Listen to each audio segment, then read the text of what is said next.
Assalamualaikum warahmatullahi wabarakatuh. Halo, jumpa lagi di konten Lili Farm. Kali ini kita akan berbicara tentang panduan memulai usaha ternak sapi untuk pemula yang sangat praktis dan efisien.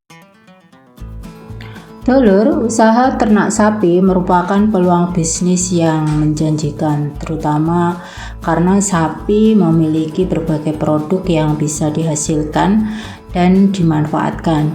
Produk dari sapi meliputi susu, daging, tulang, kulit, dan bahkan kotoran yang bisa dijadikan pupuk kandang. Permintaan akan susu dan daging sapi terus meningkat di Indonesia, terutama saat momen-momen penting seperti bulan Ramadan, Idul Adha, dan Idul Fitri, bahkan peringatan hari Natal. Dulur, jika Anda tertarik memulai usaha ternak sapi, ada beberapa hal yang perlu dipersiapkan. Yang pertama adalah ketersediaan modal, yang kedua adalah ada pengetahuan dan informasi, yang ketiga pilih model bisnis, yang keempat pembuatan kandang, yang kelima alat dan bahan-bahan yang dibutuhkan, yang keenam pemilihan jenis sapi yang akan dipelihara, yang ketujuh manajemen pemeliharaan, dan yang terakhir adalah produk turunan. Untuk yang pertama adalah ketersediaan modal, dan ini sangat penting ya. Jadi kita harus merencanakan anggaran modal yang diperlukan untuk memulai usaha ternak sapi. Meskipun membutuhkan modal awal yang besar, peluang keuntungannya juga sangat besar. Modal ini harus mencakup dari keseluruhan anggaran biaya untuk berbagai aspek usaha ternak sapi yang akan kita mulai. Yang selanjutnya adalah pengetahuan atau edukasi dan informasi. Carilah informasi dan pelajari tentang cara beternak sapi dengan baik. Temukan mentor atau teman yang memiliki pengalaman dalam usaha ternak sapi untuk berbagai pengetahuan dan pengalaman. Salah satunya kita bisa melihat dari YouTube, Google, maupun membaca buku yang lain. Untuk memulai bisnis usaha ternak sapi, pilihan model bisnis itu harus kita tentukan. Jenis apa sapi yang akan kita ternakkan.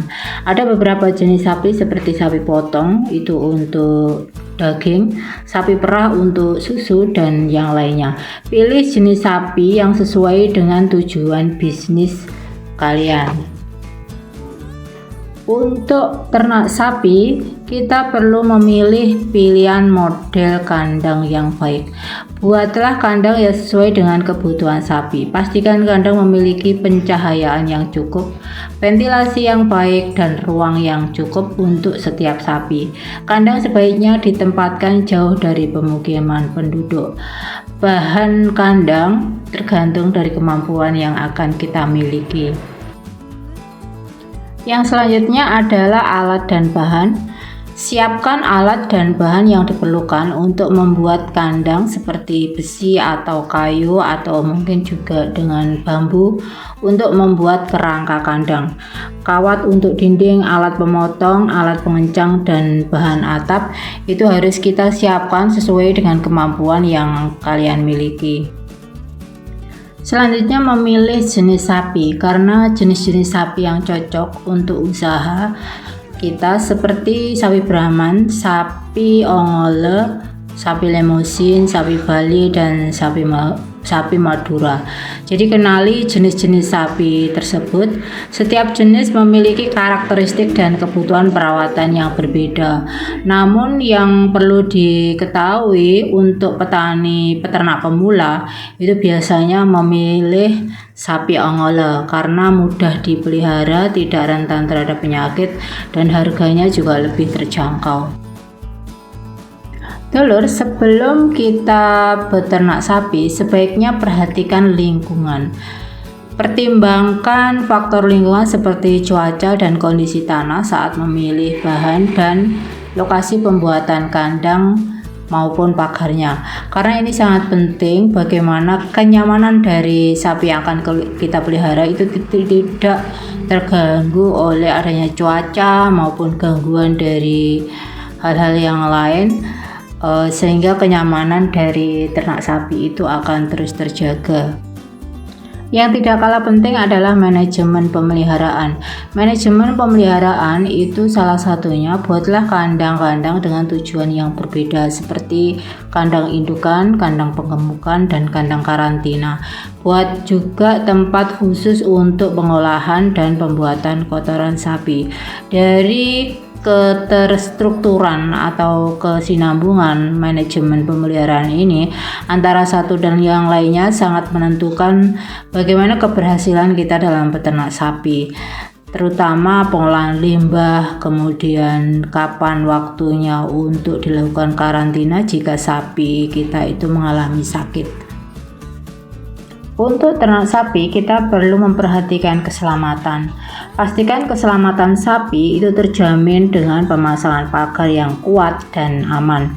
Hindari bagian tajam atau berbahaya dalam kandang dan pagar.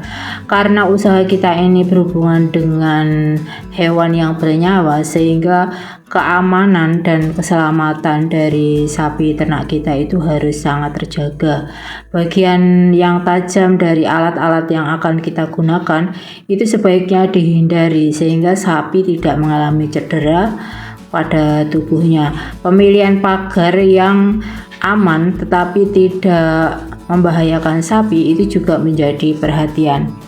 Selain kandang dengan bahan yang bagus, kita juga perlu memperhatikan pagar pembatas. Pastikan membuat pagar pembatas yang kuat dan tahan lama untuk melindungi sapi dan mencegahnya keluar dari kawasan peternakan. Ini sangat penting sekali, di mana nanti jangan sampai tiba-tiba sapi yang selalu bergerak ini akan keluar dari area kandang yang mengganggu kita. Selanjutnya adalah produk turunan. Ketahui produk-produk yang dihasilkan dari jenis sapi yang kita pilih. Sapi perah menghasilkan susu dan produk susu, sedangkan sapi potong menghasilkan daging dan produk olahannya. Contohnya, misalnya kita memelihara sapi perah itu akan menghasilkan susu. Jika kita mengolah susu untuk menjadi makanan yang lain, nah ini juga akan membantu produktivitas atau hasil yang kita inginkan dari ternak sapi. Kemudian untuk sapi potong, kita juga bisa mengolahnya menjadi sosis atau pentol bakso dan yang lainnya.